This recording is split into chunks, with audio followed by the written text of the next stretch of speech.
उसकी एक बेटी थी, उसका नाम चंपाकली था। वह खूब चालाक और चतुर थी। एक दिन किसान अपने खेतों में बुवाई कर रहा था, तभी अचानक उसकी कुदाल किसी ठोस चीज से टकराई। किसान ने जब उस चीज को उठाया और उसे झाड़ा पोंछा तो उसे समझ में आया कि वह चीज तो ठोस सोने की बनी एक छोटी सी ऊखल है। किसान भोला भाला और स्वामी भक्त था। उसने सोचा, ऐसी कीमती चीज तो बस राजा के महल में ही होनी चाहिए। इसका मेरी झोपड़ी में क्या काम? मैं ये राजा साहब को ही भेंट कर दूंगा, शायद बदले में मुझे कुछ धन मिल जाए। यह सोचकर वह ऊखल लिए घर की ओर चल दिया। जब वह घर पर पहुंचा तो उसने सबसे पहले उसे चंपाकली को ही दिखाया। फिर किसान ने उसे राजमहल जाने का अपना इरादा बताया। पिता की बात सुनते ही वह बोली, पिताजी, इसमें कोई शक नहीं कि यह ओखली बहुत खूबसूरत है, पर अमीर लोग नकचढ़े होते हैं। राजा इसमें जरूर कोई न कोई खोट निकालेंगे। हो सकता है आपको लेने के देने भी पड़ जाए। किसान बोला, अच्छा मेरी बुद्धू बिटिया रानी, जरा मुझे भी तो बताओ, इसमें क्या खोट है? महाराज, इसमें क्या ही कमी निकालेंगे? चंपाकली बोली, देखना पिताजी, महाराज कहेंगे दिखने में है कमाल की खूबसूरत बड़ी है यह ऊखल, पर बताओ तो ये मूर्ख इंसान, किधर गया इसका मुसल? किसान ने कहा, हमारा राजा कभी ऐसा नहीं बोलेंगे। तुम क्या उसे भी अपनी तरह बेअक्ल समझती हो?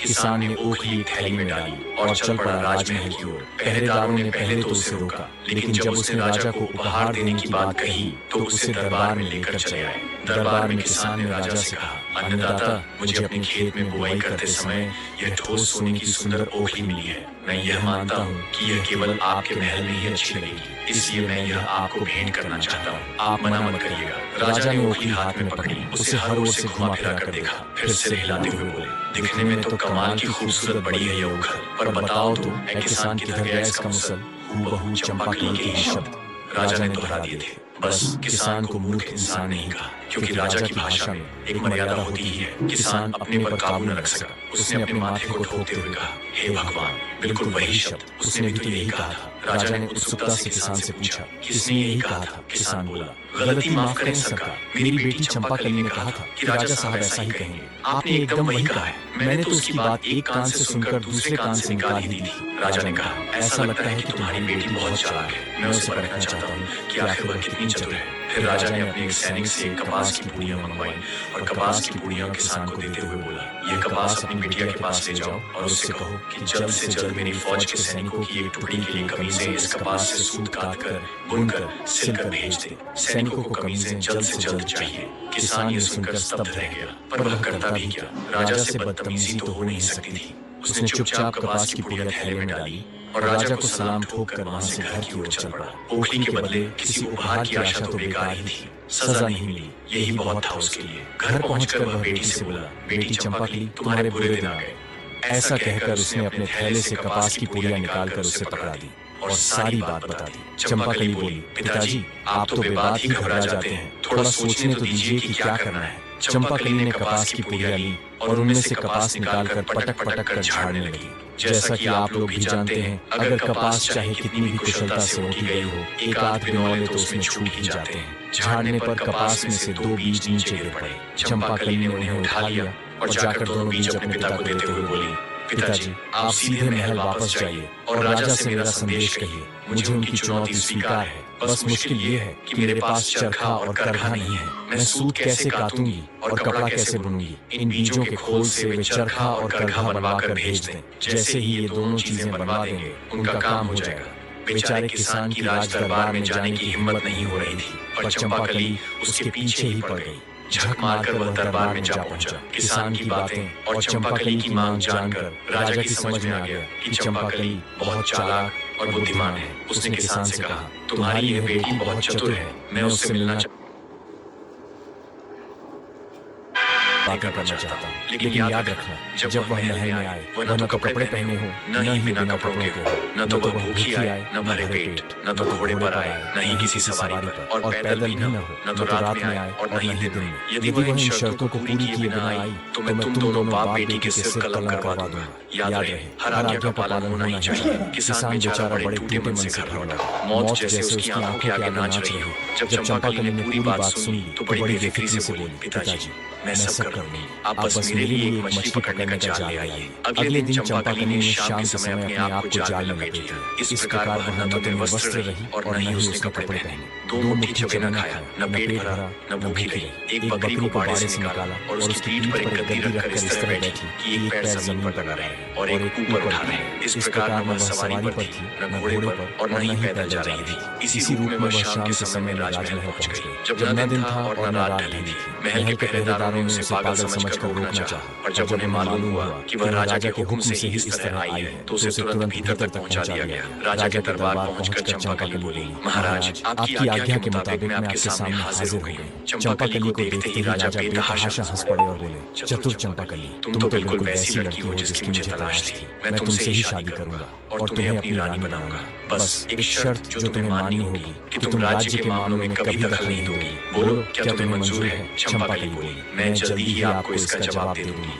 इतना कहकर वह वहां से आज्ञा लेकर चली गई। राजा को उसकी बुद्धि से पता चल गया था कि चंपाकली उससे अधिक सयानी है, इसलिए उसने ऐसी शर्त रखी थी। घर पहुंचकर उसने किसान पिता को यह खबर दी तो किसान बोला, यदि राजा की इच्छा तुमसे शादी करने की है तो तुम उसका विरोध तो कर नहीं सकती। आखिर वह राजा है, लेकिन तुम्हें हमेशा साफ यह एक पेपर राइटिंग वर्क है। तुरंत पाना चाहता है, वह अनचाहा तुरंत छोड़ना भी तो चाहेगा। इसलिए तुम अपने यहाँ की चीजों को यूं करते रहने दो, न जाने कब तुम उन्हें नापसंद हो जाओ तो यही सब तुम्हारे काम आएगा। चंपाकली अभी कम उम्र की थी, उसने पिता की बातों पर बहुत ध्यान नहीं दिया और राजा को एक पत्र लिखकर शादी के लिए अपनी स्वीकृति भेज दी। राजा पत्र पढ़कर बहुत खुश हुआ। बहुत जल्दी ही पूरे राज्य में विवाह की धूमधाम मच गई और निर्धारित समय पर उनकी शादी हो गई। एक दिन एक किसान अपनी गर्भवती गाय को लेकर बेचने की इच्छा से राजधानी आया था, लेकिन उसे निवास के लिए किसी भी सराय में जगह नहीं मिली, क्योंकि सभी सरायें भरी हुई थी। एक सराय मालिक को उस गर्भवती गाय पर दया आ गई। उसने किसान को अपनी सराय के पास पड़े छप्पर के नीचे गाय को रात भर रखने की इजाजत दे दी। किसान ने अपनी गाय की रस्सी पास खड़ी एक गाड़ी के पहिए से बांध दी। भगवान की माया, सुबह सबने देखा कि गाय ने रात में एक बछड़े को जन्म दिया था, जो लुढ़क कर गाड़ी के नीचे चला गया था। गाय का मालिक बहुत खुश हुआ। उसने अपनी गाय और बछड़े को संभाला और वापस घर जाने की तैयारी करने लगा। तभी गाड़ी का मालिक आया और कड़क कर बोला, खबरदार, जो बछड़े को ले जाने की कोशिश भी की। कल रात तुमने मेरी गाड़ी के पहिए से गाय बांधी थी, वह तुम्हारी है, पर बछड़ा मेरी गाड़ी के नीचे था, वह मेरा है। किसान बोला, लेकिन बछड़ा तो गाय के पेट से निकला है। गाय मेरी है तो बछड़ा भी मेरा ही है। गाड़ी वाला बोला, तुमने गाय बांधी थी, गाय खोल लो, वह तुम्हारी है, लेकिन बछड़ा गाड़ी के नीचे था। गाड़ी मेरी है तो बछड़ा मेरा है। बात तूल पकड़ गई। बहस गाली गलौज से बढ़ते बढ़ते हाथापाई तक पहुंच गई और फिर लट्ठम लट्ठा तक जा पहुंची। शोर शराबे से राजा के पहरेदार भी वहां आ पहुंचे। दोनों दावेदारों को राज दरबार में न्याय के लिए पेश कर दिया गया। उस राज्य का नियम कुछ समय पहले तक ऐसा था कि हर मुकदमे का फैसला राजा रानी मिलकर किया करते थे, लेकिन अब जब चंपाकली से राजा का विवाह हो गया था तो राजा की शर्त के कारण चंपाकली को दरबार के मामलों में बोलने की मनाही हो गई थी। इन दिनों किसान का मामला केवल राजा के सामने पेश हुआ। दोनों पक्षों की बात सुनकर राजा ने निर्णय दिया, बछड़ा तो गाड़ी वाले का ही है, क्योंकि वह गाड़ी के नीचे था, और बछड़ा इसी गाय का है, इसमें कोई शक नहीं, लेकिन इसका कोई चश्मदीद गवाह नहीं है। इस फैसले से गाय वाले किसान को बहुत दुख और निराशा हुई। बेचारा करता भी क्या। गाय का मालिक दुखी और निराश होकर सराय वाले के पास पहुंचा गाय लेने। तभी सराय वाले को उस पर बड़ी दया आई। उसने उसे रानी के पास जाने की सलाह दी और बोला, हमारी नई रानी बहुत चतुर है, वह तुम्हें जरूर कुछ उपाय बताएगी। किसान राजमहल पहुंचा और वहां के दरबान को अपनी पूरी कहानी सुनाकर बोला, भाई साहब, मैं बड़ा दुखी और गरीब आदमी हूँ, क्या आप किसी तरह मेरी भेंट नई रानी जी से करवा सकते हैं? दरबान बोला, मैं मजबूर हूँ भाई, राजा साहब ने किसी भी फरियादी को रानी से मिलने की सख्त मनाही कर दी है, मरता क्या न करता। किसान ने चोरी छिपे महल के आसपास चक्कर लगाना शुरू कर दिया। उसे एक बगीचे में रानी चहलकदमी करती दिखाई दी। फिर क्या था, बगीचे की बाड़ फांदकर गाय वाला अंदर जा पहुंचा और रानी के आगे गिड़गिड़ाकर अपने साथ हुए अन्याय की कहानी कह सुनाई। चंपाकली ने थोड़ी देर विचार किया, फिर बोली, मेरी बात ध्यान से सुनो। कल महाराज शिकार खेलने जा रहे हैं। वह एक ऐसी जगह जाएंगे जहाँ एक तालाब इस मौसम में हमेशा सूखा रहता है। तुम अपने साथ मछली पकड़ने वाला एक जाल और बंसी लेकर वहां चले जाना। जब राजा साहब दिखाई दें तो ऐसा अभिनय करना मानो तुम मछलियां पकड़ रहे हो। महाराज तुमसे जरूर पूछेंगे कि तुम सूखे तालाब में मछलियां क्यों पकड़ रहे हो। तब तुम उनसे कहना, यदि एक गाड़ी बछड़ा पैदा कर सकती है तो क्या सूखे तालाब में मछलियां नहीं मिल सकती? अगले दिन किसान बंसी और जाल से लैस होकर सूखे तालाब पर पहुंच गया। तभी वहां राजा अपने सैनिकों के साथ शिकार करने आ पहुंचा। उसने देखा कि एक बूढ़ा व्यक्ति सूखे तालाब में मछलियां पकड़ रहा है। राजा उसके पास गया और पूछा, तुम सूखे तालाब में मछलियां क्यों पकड़ रहे हो? इस पर किसान बोला, जब एक गाड़ी बछड़ा पैदा कर सकती है तो सूखे तालाब में मछलियां क्यों नहीं मिल सकती? किसान का उत्तर सुनते ही राजा हैरानी में पड़ गया। वह किसान से जोर से बोले, ये तुम किसकी बोली बोल रहे हो? तुम तो ऐसा कभी सोच भी नहीं सकते। सच सच बताओ, क्या तुम रानी से मिले थे? किसान इनकार न कर सका। उसने तुरंत स्वीकार कर लिया कि ऐसा करने की सलाह उसे रानी से ही मिली थी। राजा ने तुरंत सिपाहियों से कहा, बछड़ा गाय के मालिक को दिलवा दो। महल लौटते ही उन्होंने चंपाकली को बुलाया और बोले, मैंने शादी के समय जो शर्त रखी थी तुमने उसे पूरा नहीं किया। तुमने मेरे किए फैसले का विरोध किया।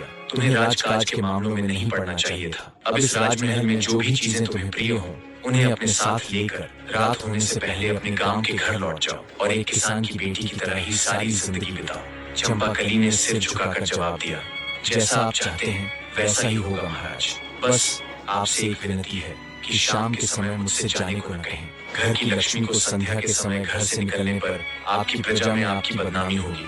राजा बोले, ठीक है, आज रात हम आखिरी बार एक साथ खाना खाएंगे। कल सुबह तुम चली जाना। चंपाकली बोली, ठीक है महाराज। अब चतुर चंपाकली रसोई में गई और रसोइये से तला भुना स्वादिष्ट और गृष्ट भोजन बनाने को कहा।